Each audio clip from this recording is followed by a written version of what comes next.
Hello mga ka-cookie jar! Welcome to my channel! Please like, leave a comment, and subscribe to Cookie Jar, where you can get your daily dose of sweetness.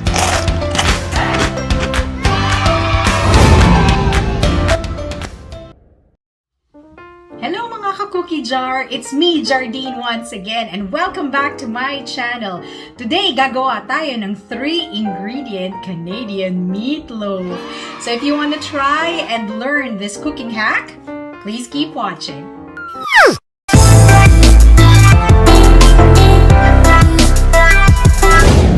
Welcome back to Elmo's World!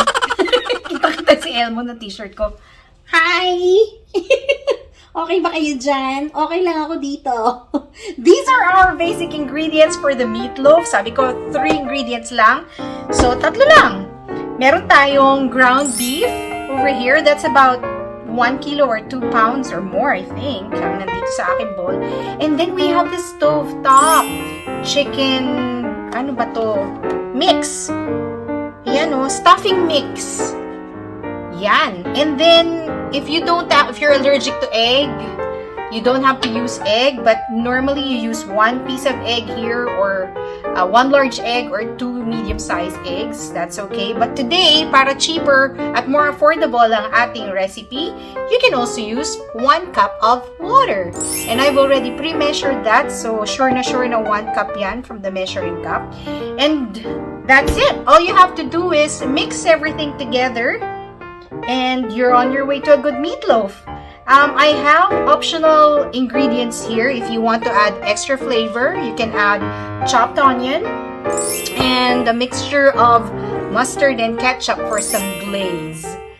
But again, that's optional if you want to add extra flavor to your meatloaf. But basically, this is it. If you have these 3 ingredients, mix them up together and bake them for 50 to 55 minutes in 350 degrees oven. And then you're on your way to having a really delicious meatloaf. So we're just gonna mix everything together. I have clean hands here. So put that chicken stuffing mixture right in. Throw that out. And then 1 cup of water. And as I've said, you can either use 1 large egg or 2 smaller medium eggs. And then just mix it all up together. You can use your hands too, if you like, just to make sure everything is mixed well together. Ang bango! Wow, ang sarap! That mixture, your stuffing mixture, is already complete with seasoning, Italian seasoning like thyme and oregano, I think. And then you have that bread crumbs there, or croutons, that will bulk up your meatloaf and make it really moist. So I will add in my onion. It's really looking good and smelling good as well. So let's just add that onion there.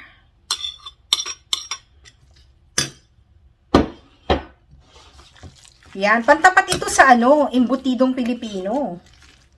Yeah, Filipinos have their own meatloaf. We call it embutido. And it's a really fancy meat mixture as well because you put their carrots and some put in or add in raisins. And I love embutido as well, but we steam it. I'm thinking you can also bake that because steaming is also dry heat. The same thing as when you're baking. There. And that is ready for the oven. I can actually bake it from within this same Pyrex container, or I could form it into squares or into a rectangular loaf pan, so then it's easier to slice. Also, you can put this mixture in a muffin tin, so then each of the meatloaf can be easily served paisa-isa yung serve ba. Single serve, kumbaga, mas madali. Sukat na, pre-measured kung nasa muffin tin pan. Try nyo rin po yun. Tapos, pwedeng ipalaman sa tinapay, parang burger. Or, iulam sa kanin. As usual, we love it with rice. Or papakin, as it is. Or, if your appetite is changing or your diet is changing, ayaw nyo na ng rice, and your kids like mashed potato now, pwede rin, partner. Yan. So what I'm gonna do is to just put it in a pan and glaze it with my ketchup mustard combination. And that's it. Ready na. Ready for baking. Wait lang, may naisip ako. I have these leftover cheese sticks hiding in the fridge. So I'm like, uy, why not? So ginawa ko, I just made one layer first and then thought of these cheese sticks and then put them in right on top, and then I'm just gonna sandwich that with more meat on top. Wow! Why not? Then I will have a cheesy meatloaf. Yum!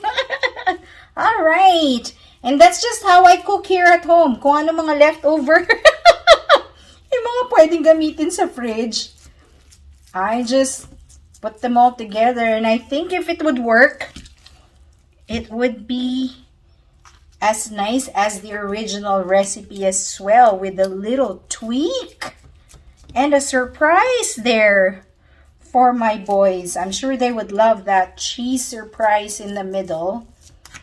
Ayan. I don't have a loaf pan. What I have is a square pan. So that's what I'm gonna use. So I'm just gonna fill this pan, pack it with all that meatloaf goodness, and brush my glaze of ketchup, made of ketchup and mustard on top. And I am ready to bake. And while that's baking, what do you guys do? Do you just wait for it to be finished? Hindi ano, we usually multitask or do something else while this is being baked in the oven. You usually wash the dishes, do the laundry. No, just to maximize your time. So I'm just gonna spread that on top. Again, this is optional. You don't have to do this if you don't want glaze on your meatloaf. You just want that pure meat goodness. But I'm just gonna spread that on top. There. And that is ready for baking. Elmo and I will be right back. We'll show you the finished product after it's baked. See you later.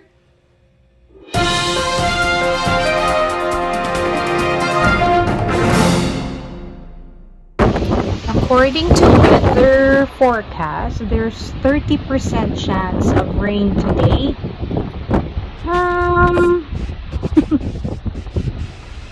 I think it's coming. Rain's coming. Kakaiba talaga ang prairie winds. Dito po sa Saskatchewan, kami po ay part ng tinatawag na prairie provinces. Nandito po ang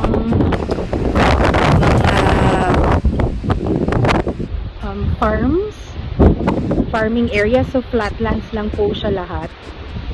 Nandito po ako sa backyard namin. At grabe ang hangin. Actually kahapon pa, maliwanag naman kahapon. There's sunshine, but the wind is just really strong. So today, ito pa lang po yung 30% chance. Can you imagine kung 100% chance of rain? Ang OA, Gina G. Ay! Gina G ang hangin. Galit na galit. Parang signal number 1. And it's just 10 o'clock in the morning. That's okay. The rain, the farmers need the rain. Dito po, wala po kasi silang irrigation kagaya sa atin na mga man-made sources of water for their crops. So dito they rely on Mother Nature for water supply. So kung hindi uulan, it will be very dry and the crops will not be as good when harvested. So yes, we need the rain, I guess. Let the rain come. I invoke thee. Feeling witchcraft. I have to go back out and show you how it looks like now 5 minutes after we recorded the video earlier. Ayan na oh. Hello, sunshine! Sa sobrang lakas ng hangin, it pushes the clouds out. Pero ayan, andyan pa rin yung hangin. Pero, as I've said, na-move na niya yung mga clouds. Away from our town probably. Kasi, up in the east side, nandun pa rin, kita nyo pa rin yung dark clouds. Pero eto na ang sunshine. Hi, Mr. Sun. At ang bright sa backyard. Parang hindi uulan, but look at the down west naman, nandun pa rin ang dark clouds. So, parang napapalagiran lang kami ng dark clouds. Malalaman natin kung uulan nga ba o hindi. Well, I guess this is how 30% chance looks like. Meron pa ring 70% ng sunshine. So, I hope we get the rain though because we need the rain. So, I'll see you later. I'll update you.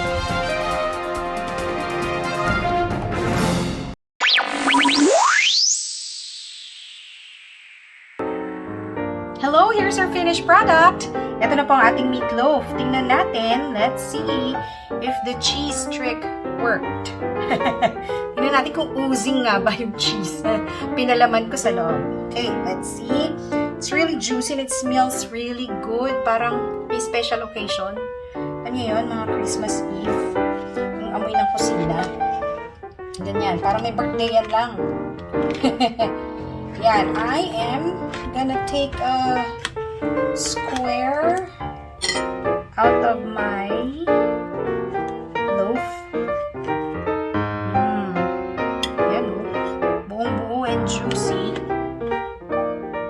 At yung ating glaze ay napakaganda.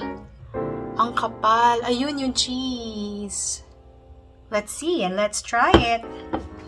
Kung ako, kita niyo ko?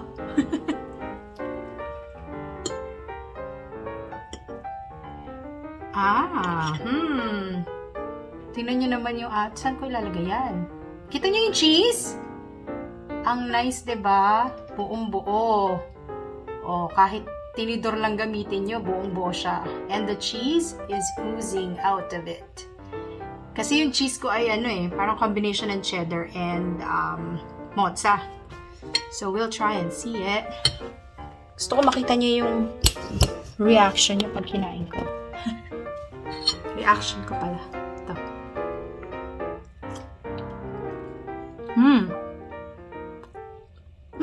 Okay.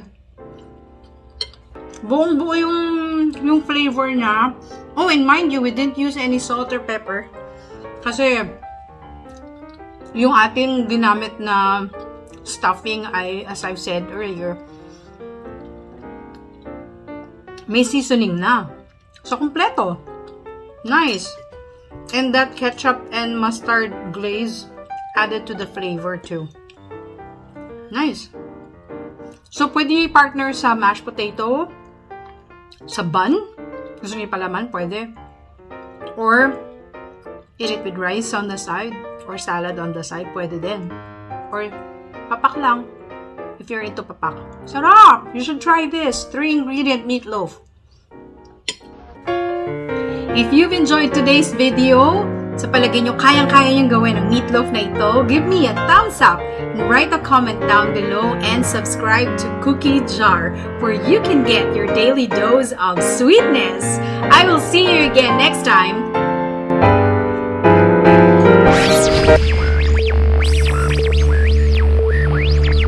Hello everyone, this is is Jardine and welcome back to my channel. Today, I am very excited to finally bring you to the long-term care facility where I work as a continuing care aide, that's also a caregiver, and a recreation worker. I hope you guys will enjoy this video. And there's so much that I'm gonna do today. There will be crafts later on and hopefully singing in the evening. So I'll see you guys.